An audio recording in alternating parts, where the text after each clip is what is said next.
أعوذ بالله من الشيطان الرجيم بسم الله الرحمن الرحيم إن الحمد لله نحمده ونستعينه ونستغفره ونؤمن به ونتوكل عليه ونعوذ بالله من شرور أنفسنا من سيئات أعمالنا من يهده الله فلا مضل له ومن يضلل فلا هادي له أشهد أن لا إله إلا الله وحده لا شريك له وأشهد أن محمدا عبده ورسوله يا أيها الذين آمنوا اتقوا الله حق تقاته ولا تموتن إلا وأنتم مسلمون يا أيها الناس اتقوا ربكم الذي خلقكم من نفس واحدة وخلق منها زوجها وبث منكم رجالا كثيرا ونساء واتقوا الله الذي تساءلون به والأرحام إن الله كان عليكم رقيبا يا أيها الذين آمنوا اتقوا الله وقولوا قولا سديدا بسم الله الرحمن الرحيم والصلاة والسلام على نبينا محمد وعلى آله أجمعين. Assalamu alaikum wa rahmatullahi wa barakatuhu. Turmushdagi sinovlar degan va'z Alloh taolo aytdi Qur'oni Karimda allazi xalaqal mauta wal hayata liyabluwakum ayyukum ahsanu amala va huval azizul g'afur. Alloh o'limni ham yashovni sizni sinar uchun baraka keltirdi, yaratdi deydi. Sizning qaysigiz amali bo'yicha eng yaxshi bo'lar ekan? Ol jigilmovchi g'afur etishi zot Mulk surasi 2-oyat. Biz shu Mulk surasini endi Tabarak surasini oshlarda o'qiymiz, maytni zotqanda o'qiymiz. Ammo ma'nosida Alloh taolo shu oyatda aytdi, Alloh o'limni ham yashovni sizni sinov uchun yaratdi deydi. Ya'ni shu oyatdan anlaymiz, Alloh taolo bu dunyoga bizga jiberdi sinar uchun endi. Har bir kishi o'zini ishtirok bergatish, qon keldim men, ne uchun keldim men, qo'ya boram men. Endi shu ishtirokga javob endi Qur'on bizga javob beradi, Alloh taolo bizga javob beradi. Alloh taolo tamin sizni baraka keltirdim deydi. Ne uchun Alloh taolo baraka keltirdi? G'ibodat uchun. Andar ne uchun deganda ikkinchi oyatda bir ayta sinar uchun deydi. Andar qo'ya boramiz dunyoda ne degan amallar qilding? Alloh taolo shu amalga qarab kishini beyali ham tigi dunyoda esa jannatga esa tamoqqa kirdi.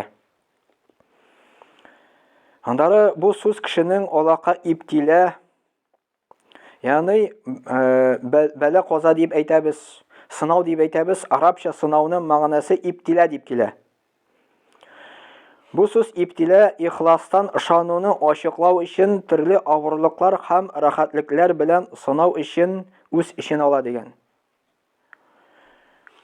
Alloh taolo bu dunyoda bizni sinay turli rohatliklar bilan, turli og'irliklar bilan.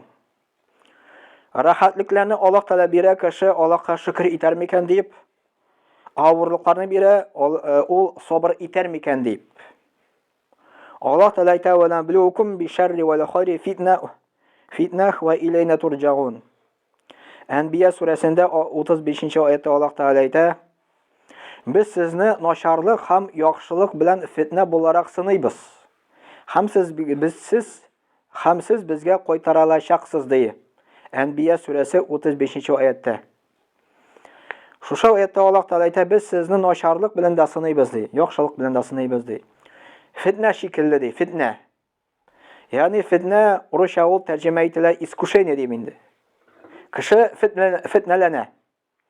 Boy bo'lg'ach fitnalana, men bo'ldirdim deb, miskinlik, faqirlik kelgach, o'laydi men, Alloh taolo meni unutdi deb, Alloh taolo meni g'azabli deb. Bu kishiga fitna bo'ladi. Sulaymon payg'ambar Qur'onda keladi. Alloh taolo Sulaymon payg'ambarga shu haqli ko'p boyliklar bergan, shu haqli ko'p endi vlast bergan. Shunday vlast, shunday boylik bir kimga da ol bermadi Alloh taolo. Ağır hatlida ondan sonda. Shu ne'matlarni ko'rib Sulaymon payg'ambar aytdi. Qur'oni Karimda Alloh taolo aytdi: "Hada min fadli robbi liyabluwani ashkuru am akfuru." Naml surasi 40-oyatda Alloh taolo aytdi: "Bu mening Robbimdan fazilat deydi, ne'mat deydi. Ул миңа шушы ниъмәтне бирде дие, мин шушы ниъмәткә шөкер итәрмен микән дие. Яисә шушы ниъмәткә күфрлек кылыр микән мин дип, шундый сүзләр Аллаһ Тәгалә китерә Сулейман пәйгамбәрне. Ягъни ул безгә дә Сулейман пәйгамбәрне Аллаһ Тәгалә булай гына китерми. Әгәр дә безгә бәхетлелек ирешсә, рахатлык ирешсә, байлык килсә, бу Аллаһ Тәгалә безгә бирә сынар өчен. Син Аллаһка шөкер итәрсеңме? Или күфрлек кыласыңмы дип инде. Аллаһ Тәгалә Куръан-ы Кәримдә әйтә: "Ва ланабluwannakum bi shay'in minal khawfi wal ju' wa naqsin minal amwali wal anfusi wath thamarati wa bashshiris sabirin." Al-Baqara surасында 155-нче аятта Аллаһ Тәгалә әйтә: "Сезне әлбәттә сынармын мин дие, сыным дие. Шундый нәрсәләр белән. Курку белән сыным мин дие, сезне дие, сынармын дие, сыным дие. Ачлык белән дие, малны киметү белән сыным дие, кешеләрне киметү белән сыным дие, җимешләрне киметү белән сыным дие. Ва башширис сабирин." И шушы 5 нәрсәгә син сабыр итүчеләрне сөендер ди Аллаһ Тәгалә әйтә. Менә монда китерелә шундый сүзләр: "Әл-хауф", "Әл-хауф" курку белән сынармын дие. Курку, галимнар әйтәләр, бу дошманга каршы торганда, сугышта булганда, һәм тормышта төрле вакыйгаларда инде. Бу курку. Курку хисе инде. Вал-джух, ягъни корылык, ачлык, уңышсыз еллар дип килә. Аллаһ Тәгалә сыный кешеләрне инде. Вәс-самарат, ягъни вәс-самарат дигән сүз җимешләрне киметүдән сынармын. Имам Аш-Шафиғи әйтә: балаларны югалту һәм уңышның әз булуы дип килә инде. Әгәр дә кеше бу сынауларга Аллаһ Тәгалә тәкъдир белән риза була икән, биргән ниъмәтләргә шөкер итә икән, ул кыямәт көндә җәннәт белән шатландырылачак дип килә инде менә шушы аятта. Әгәр дә байлык килсә, рахатлык килсә, Аллаһка шөкер итсә, ул сынауны үткән була. Әгәр дә факирлык килсә, әгәр дә аңар авыру килсә, бәла каза килсә, сабыр итеп үткәрсә, ул вакытта кыямәт көндә Аллаһ Тәгалә шушы кешене җәннәт белән шатландыра. Менә 2 сынау. Җиңеллек белән сыный, авырлык белән сыный. Без уйлыйбыз, җиңеллектә, рахатлыкта сынау җиңелрәк дип. Әмма галимнар киресенчә әйтәләр. Байлыкта, рахатлыкта сынау авырак. Мискинлеккә, факирлыкка, авыру бәла каза караганда. Кайбер кешеләр мәчеткә килә, авыру килгәч, бәла каза килгәч. Әкәк Аллаһ Тәгалә бәла казаннан чыгара, мәчеткә бүтән килми башлый. Менә бу моңар сынау булды. Авыру вакытта Аллаһ Тәгалә искә төшерә, әкәк рахатлыкка ирешә, Аллаһ Тәгалә оныта. Ул вакытта шушы кеше сынауны үтмәгән була. Ничек сынауны үткән кеше була, әгәр дә Аллаһ Тәгалә моңар бәла каза бирде икән, әлхәмдүлилләһ сөенеп мәчеткә килде. Аллаһка гыйбадәт кыла башлады. Аллаһ Тәгалә рахатлыкка чыгарды. Аллаһка шөкер итте. И гыйбадәттен, намазын дәвам итә, намазын ташламый, мәчетне ташламый. Менә бу вакытта кеше сынауны үткән була. Аллаһ Тәгалә кешене байлык, рахатлык белән сынарга мөмкин. Моңа инде акча күп булуы, яхшы эштә эшләве, сау сәламәт яшәве, гаилә кору, балалар үстерү. Галимнар әйтәләр, менә бу байлык һәм рахатлык белән кешене Аллаһ Тәгалә сыный. Кайбер кешеләр рахат тормышка сынау түгел дип, Аллаһ Тәгалә аны ярату дип кабул итәләр. Аллаһ Тәгалә әйтә: "Фәәммәл инсану иза мабталаһу раббуһу фәакрамаху ва нәгамаху фәякул рабби акраман." Аллаһ Тәгалә әйтә, кайчан кешегә ди, кешене без сыныйбыз. Раббысы аңар инде җиңеллек бирә, рахатлык бирә. Шушы җиңеллек, рахатлык биргәч, ул уйлый, мине Раббым ди хөрмәтләде ди. Миңа ниъмәт бирде ди. Но фаякуль рабби акраман, мине хөрмәтләде дип әйтә. Ва амма иза мабталаху, әмма кашан Аллаһ Тәгалә кешене сыный, фақадара галейхи ризыгын әзәйтә ризқаху, фаякуль рабби аханан, минем Раббым мине түбәнсетте дип әйтә ди. Әл-Фаҗр сүрәсе 15-16 аят. Аллаһ Тәгалә әйтә, юк, алай түгел ди. Дөрес уйламыйсыз ди. Бу бары тик сынау өчен сезгә бирелде ди. Дип әйтә Аллаһ Тәгалә. Ягъни монда искә төшерә Аллаһ Тәгалә рахатлыкны да, искә төшерә монда авырлыкны да. Кеше уйларга мөмкин, Аллаһ Тәгалә моңа рахатлык биргәч, мине Аллаһ хөрмәтле дип. Әкәк белә каза бирә икән, улы инде мине Аллаһ Тәгалә кимсетте дип, түбәнсетте дип. Юк ди, Аллаһ Тәгалә әйтә, алай түгел ди, Аллаһ Тәгалә булай да сыный, тегеләй дә сыный.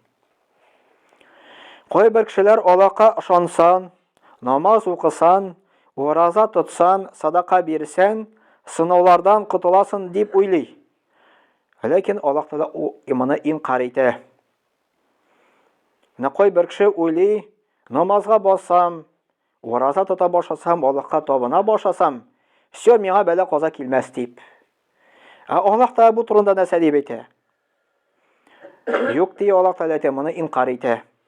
أحسب الناس أن يتركوا أن يقولوا آمنا وهم لا يفتنون ولقد فتنا الذين من قبلهم فليعلمن الله الذين صدقوا وليعلمن الكاذبين. Әл-Анкабут сүрәсе 2-3 аятта Аллаһ Тәгалә әйтә. Аллаһ Тәгалә әйтә, әллә кешеләр без иман китердек дигәннән соң сынаусыз калдырачаклар дип уйлыйлармы ди. Дөрестә без инде аларга хәтле яшәгән кешеләрне дә сынадык ди. Аллаһ чыннан да дөрес сөйләүчеләрне һәм ялганчыларны ачыклачак. Менә Аллаһ Тәгалә шушы аятта нәрсә дип әйтә? Мин иман китердем, намаз укый башладым, ураза тота башладым, сынау килмәс дип уйлый ди. Аллаһ Тәгалә әйтә. Юк ди, Аллаһ Тәгалә әйтә, дөрес уйламыйсың ди. Безгә хәтле дә кешеләрне сынадым ди, сезне дә сынаймын ди. Дин өчен кеше сынала. Мухаммад пәйгамбәр саллаллаху вакытында бик авыр вакыты булды. Мухаммад пәйгамбәр саллаллаху дингә инде башлагач, бер кешеләр дингә килә башлады. Дингә килгәч, аларны халык газаплый башлады, дингә каршы көрәшә башладылар. Ул заманында куллык заманы иде. Билал беренче муаззин, ул була негр инде. Ул була кул кеше.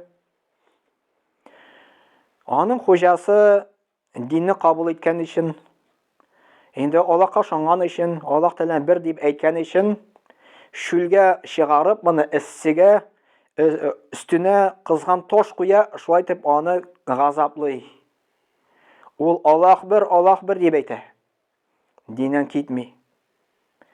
Аннары беренче хатын кыз була тоже. Беренче хатын кыз, ягъни кайсысы шәһид булып китә. Аның хуҗасы тоже диннән китергә куша, әмма ул баш тарта. Хуҗасы аны сөңге белән казап үтерә, шушы дин тоткан өчен инде. Мухаммад пәйгамбәр саллаллаху янына килеп, жаловаться итә башладылар. Сахабалар кайберләре инде. Түзә алмыйбыз бит дип әйтәләр. Бик авыр бит дип әйтәләр. Мухаммад пәйгамбәр саллаллаху нинди җавап бирде? Элекке заманда ди, шундый кешеләр яшәде ди. Аларны ди, дин өчен ди, пышкы белән полностью баштан алып аякка хәтле кисәләр иде. Алар диннән баш тартмыйлар иде. Сез ашыгасыз ди. Шундый заманнар җитәр ди, Мухаммад пәйгамбәр саллаллаху әйтте менә, андары рәхәтлек заманнар җитәр ди. Только сабыр итәргә кушты Мухаммад пәйгамбәр саллаллаху. Менә дин өчен кеше сынала. Палестинаны ни өчен анда үтерәләр? Дин өчен. Аларга каты сынау килде. Аларга беркем ярдәм итә алмый, Аллаһ Тәгаләдән башка инде. Менә Аллаһ Тәгалә сынаулар җибәрә. Ана ул сынау начарлык әйбер түгел. Сынау ул кешегә наоборот ул яхшы. Ни өчен яхшы? Кеше сынау аркылы үтсә, сабыр итсә, кыямәт көнендә Аллаһ Тәгалә әҗирләрен хисапсыз бирәм ди. Менә садака бирсәң, аның үзенең хисабы бар. Намаз укының, аның үзенең хисабы бар. Әмма сабырлыкның хисабы юк. Аллаһ Тәгалә хисапсыз бирәм ди. Аннары икенчедән рухи яктан аның дәрәҗәсе арта, Аллаһ каршында. Җумакта дәрәҗәсе арта Аллаһ каршында. Бер хәзрәт бер вагызында сөйли. Мәсәлән, кеше дие, изгелек кыла. Әмма Аллаһ Тәгалә барыбер аңар сынау биреп куя моңар. Авыр сынау биреп куя. Ни өчен? Чөнки изгелек кылып, җумактагы дәрәҗәсенә менеп җитә алмый. Аллаһ Тәгалә аңар тәкъдирендә язган җумактагы зур дәрәҗә. Шушы изгелек белән шушы дәрәҗәгә менеп җитә алмый. Шушы дәрәҗәгә менеп җитсен өчен Аллаһ Тәгалә сынау биреп куя моңар. Аңар түссә, сабыр итсә, шушы җәннәттәге зурак дәрәҗәгә менә иншаллаһ. Сынаулар инде һәр вакытта да булачак. Алар булдылар да. Андары Мөхәммәд пәйгамбәр саллаллаһу хадисендә килә, иң каты сынаулучылар ди, пәйгамбәрләр ди. Соңыннан изе гамәл кылучылар ди, соңыннан алар кебек кешеләр ди. Кеше динне тотуына карап сынала. Әгәр ул динне каты тотса, аңа карата сынау да катырак була. Әгәр ул динне йомшак тотса, динне тотуына карап сыналачак. Кеше сыналудан җир өстендә гынахсыз йөргәнче хәтле котылмаячак ди. Бу хадисне Ахмад китерә. Ягъни Аллаһ Тәгалә сынауларны бирә. Сынаулар аркылы Мөхәммәд пәйгамбәр саллаллаһу алейһи кешенең гынахлары кичерелә ди. Нинди гына аның авыру булмасын, авыртамы, ширлиме, бәла каза килдеме, башы авыртамы, иштәге булган агзалар ширлиме. Мөхәммәд пәйгамбәр саллаллаһу алейһи хәтта аның ишәнешкә дә, ишәнешсә дә аның аркылы ди кешенең гынахлары кичерелә ди. Мәсәлән, баш авырта, шуның аркылы безнең гынахларыбыз кичерелә. Иш авырта, шуның аркылы безнең гынахларыбыз кичерелә. Банискә эләктек, авыр, шуның аркылы безнең гынахларыбыз кичерелә. Мөхәммәд пәйгамбәр саллаллаһу алейһи әйтте, кеше ди, җир өстендә гынахсыз йөргәнче хәтле ди, котылмаячак ди. Ягъни сынаулар аркылы гынахлар кичерелә, итеге дөнья китеп бара, аның уже чиста булып чыгып китә, гынахсыз инде. Шуның өчен сынау килде икән, без сабыр итәбез. Җиңеллек килде икән, без Аллаһка шөкр итәбез. Субханак ва бихамдик, ашһаду ан ла илаха илля анта, астагфирука ва атубу илейк. Вассамиу дуа.